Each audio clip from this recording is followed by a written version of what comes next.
Wir vermissen ihn sehr. Ist unser einziger Sohn.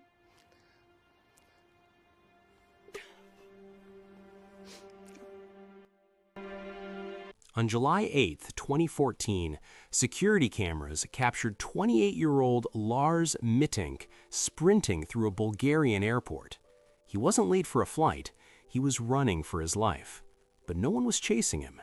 In the 10 years since, no one has seen him again. Lars Joachim Mittank was born February 9, 1986 in Berlin, Germany. He worked as a precision mechanic at a power plant in Wilhelmshaven. Friends described him as down-to-earth and reliable. He had no history of mental illness, drug use, or criminal behavior. He was athletic, enjoyed fishing and diving, and lived a normal life. On June 30, 2014, Lars left Germany for the first time, traveling with 5 friends to Golden Sands, Bulgaria, a beach resort near Varna. For 5 days, everything was fine. They swam, played football, watched the World Cup. His friends noticed only one thing: Lars wasn't eating much. They thought it was the heat. On the night of July 5th, everything changed. Lars and his friends were at the Ministry of Cocktails bar watching Netherlands versus Costa Rica. A verbal argument broke out between fans of different German football clubs. Lars supported Werder Bremen, others Bayern Munich. His friends calmed things down. Later that night, Lars got separated from the group for 4 hours. When he returned, he claimed 4 men hired by the Bayern Munich fans had attacked him. His friends found this story questionable. Why would someone hire attackers over a bar argument? But Lars had injuries, a ruptured eardrum and damaged jaw. Something had happened. Lars saw a local doctor who gave 2 instructions: don't fly until the eardrum heals, and take the antibiotic cefuroxime, 500 milligrams. His friends were scheduled to fly home July 7th, but Lars couldn't join them. Despite their offers to stay, he insisted they leave. He checked into the Hotel Color in Varna alone. That night, hotel security cameras captured disturbing footage. Lars paced the hallways, looked out windows anxiously, stepped into the elevator and pressed himself into corners like he was hiding, then stepped back out. He was acting like someone in danger, but the cameras showed no one else in the hallways. No one was following him. Around 1 a.m., Lars left the hotel for about an hour, then returned. After midnight, he called his mother Sandra, whispering frantically that people were trying to kill and rob him. He begged her to cancel his credit cards immediately. He called multiple times that night with the same panicked message. Sandra later said he sounded like he was reporting from a war zone. Investigators found no evidence of anyone threatening Lars at the hotel. No one approached his room or followed him. So why did Lars believe so strongly that he was in danger? July 8th morning, Lars arrived at Varna Airport for his flight home. Security footage shows him in a yellow shirt and dark shorts, tense and constantly scanning the room. Witnesses said he looked terrified, trembling and shaking. In the medical office, Dr. Kosta Kostov examined his eardrum. Lars was extremely anxious and agitated. Then a construction worker wearing a high-visibility vest entered to discuss work with the doctor. The airport was undergoing major renovations. Lars suddenly stood up and bolted from the room. Security cameras captured what happened next. Lars ran full speed through the terminal, not toward exits, straight through, past security and gates. No one was chasing him. He ran across the tarmac to the perimeter fence, 8 feet tall, topped with barbed wire. Without hesitation, he scaled it quickly, navigated the barbed wire, and dropped down the other side. He ran into the wooded area beyond the fence and disappeared into the trees. That was the last time anyone saw Lars Mittank. July 8th, 2014, midday. A young man in a yellow shirt running into the forest behind Varna Airport. Running from what? And over the past 10 years, 3 theories have emerged to explain what happened to Lars Mittank. Let's test each against the evidence. The first theory is that Lars was being hunted by organized crime. The story goes that he argued with the wrong people at the bar, maybe connected to a gang or the Bulgarian Mafia, and the attackers were hired enforcers who followed him ever since. That's why he was paranoid at the hotel and terrified at the airport. But this theory has serious problems. If criminals wanted Lars, why would they let him spend hours in a public hotel visible on security cameras? Why not just take him from his room? Why let him reach the airport? And why would they allow him to call his mother multiple times, telling her he was in danger and to cancel his cards? Criminal organizations isolate their targets. They don't let them alert authorities. Then there's the airport footage itself. The cameras show Lars running completely alone. No one chasing him, no one following, no one even reacting until he's halfway across the terminal. Where's the pursuit? Beyond that, what's the motive? Lars was a power plant mechanic, not wealthy, not politically connected, no criminal ties. Why would organized crime waste resources hunting a random tourist over a bar argument? There's no profit, no strategic advantage. And after 10 years of searches by investigators and volunteers, there's been no ransom demand, no body, no witnesses to an abduction. The lack of visible pursuit, absence of motive, and his freedom to move through public spaces don't fit organized crime behavior at all. The second theory is that Lars planned the whole thing. He staged everything. The paranoia, the frantic calls, the airport sprint, all to vanish and start a new life somewhere else. But here's the problem with that. Lars abandoned his passport, wallet, credit cards, and phone at the airport. If you're planning to disappear, you need money, identification, and communication. He left everything. He ran into a random forest in Bulgaria, a country where he didn't speak the language and had never been before, with no contacts, no resources, no preparation. And in 10 years, there's been zero digital footprint. No bank activity, no social media, no employment records, no border crossings.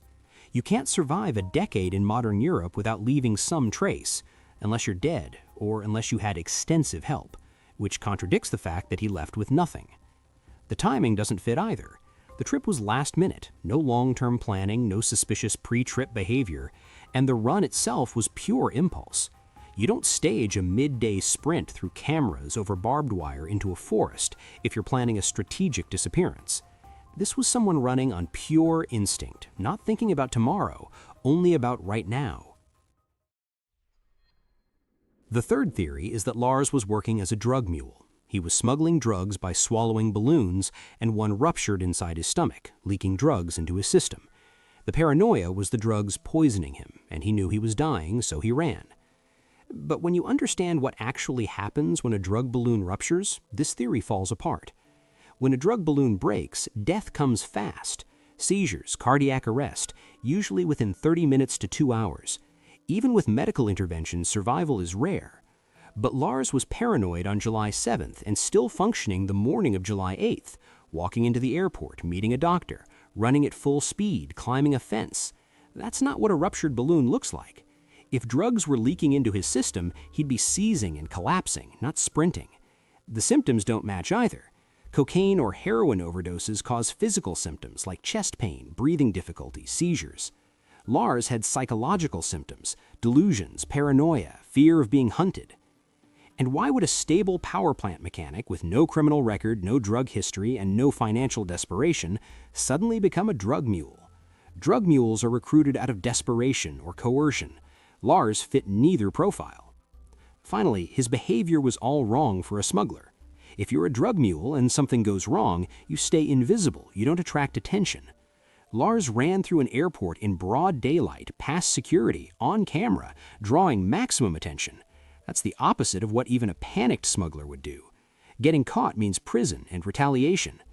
The medical timeline, symptoms, and behavior just don't match. After examining all the popular theories, we're left with the question: if Lars wasn't being hunted, didn't plan to disappear, and wasn't smuggling drugs, then what explains the paranoia, the frantic phone calls, the terror at the airport, running from nothing visible on camera? There's one detail everyone overlooks, one detail that connects everything. That antibiotic the Bulgarian doctor prescribed. Cefuroxime 500 milligrams, a common drug, safe for most people, but not for someone with a head injury. Cefuroxime belongs to a class of antibiotics called cephalosporins. In rare cases, Very rare cases, they can cause antibiotic-induced psychosis. Psychosis means losing touch with reality. Your brain shows you things that aren't there, convinces you of things that aren't true. You might see people who don't exist, hear voices, believe strangers are trying to hurt you when they're not. Your brain starts lying to you and you have no idea it's happening. Two things increase the risk dramatically. First, kidney problems where the drug builds up in your system, and second, a brain injury. Remember July 5th? Lars got hit hard enough to rupture his eardrum. That's serious force. When you get hit like that, your brain rocks back and forth inside your skull, causing a concussion. And one thing a concussion does is damage the blood-brain barrier. The blood-brain barrier is like a security gate controlling what gets into your brain from your bloodstream. It lets oxygen and nutrients through, keeps toxins and certain drugs out. But when you get a concussion, that barrier cracks, develops tiny holes, and suddenly things that normally couldn't get into your brain can get in at dangerous levels. July 5th, Lars gets a concussion, his barrier gets damaged. July 6th or 7th, he starts taking cefuroxime. Normally, most of that drug stays in the blood. Maybe a small amount reaches the brain, but not enough to cause problems. But Lars's barrier is cracked, full of holes, so the antibiotic floods into his brain at concentrations it was never designed to handle. Your brain runs on two key chemicals. Glutamate is your brain's gas pedal. It makes brain cells fire, creates activity and energy. GABA is your brake pedal. It slows things down, keeps your brain from getting overstimulated, keeps you calm and stable. In a healthy brain, these balance each other out. But what happens if the brake pedal stops working? That's what cefuroxime does.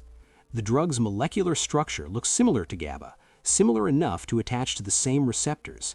But when it attaches, it doesn't activate them, it blocks them. The brake is jammed.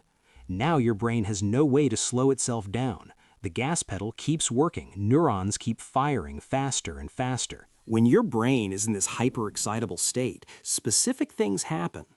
Your amygdala, which detects threats, goes into overdrive and starts seeing threats that aren't there. A stranger becomes a pursuer, a construction worker becomes an attacker. You develop persecutory delusions, believing with absolute certainty that people are out to get you. You might see or hear things that aren't real, hallucinations, shadow figures, voices, and you have no idea any of this is coming from inside your own brain. Lars is taking cefuroxime. The drug crosses his damaged blood-brain barrier, blocks his GABA receptors. His brain loses its brake pedal. Suddenly, the world becomes terrifying. The hotel hallway isn't empty. Someone's watching him, following him. His credit cards are tools people will use to track him down. The four men who jumped him were hired assassins. None of that is true, but to Lars's brain, it's all completely real. But there was a third factor that made everything worse. Lars doesn't sleep. Sleep is when your brain cleans itself, flushes out waste products, rebalances chemicals, restores the glutamate GABA balance, repairs damage. Without sleep, none of that happens. Lars has a concussion, his blood-brain barrier is damaged, his GABA receptors are blocked, his brain is running on pure glutamate with no brakes, and now he's not sleeping.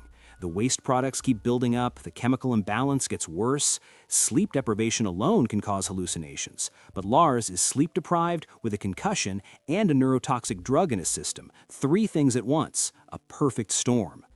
By the morning of July 8th, Lars's brain was in total biochemical chaos.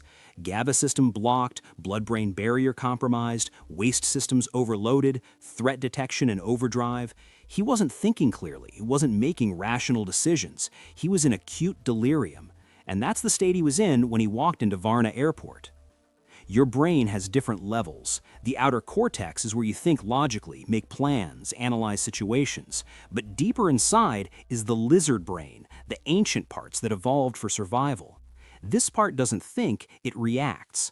When it detects a threat, it doesn't ask questions, it does one of three things: fight, freeze, or run. In a healthy brain, your cortex can override the lizard brain. It can say, wait, is this really a threat? But Lars's cortex wasn't working. The cefuroxime had jammed his GABA receptors. His thinking brain was offline. All he had left was the lizard brain.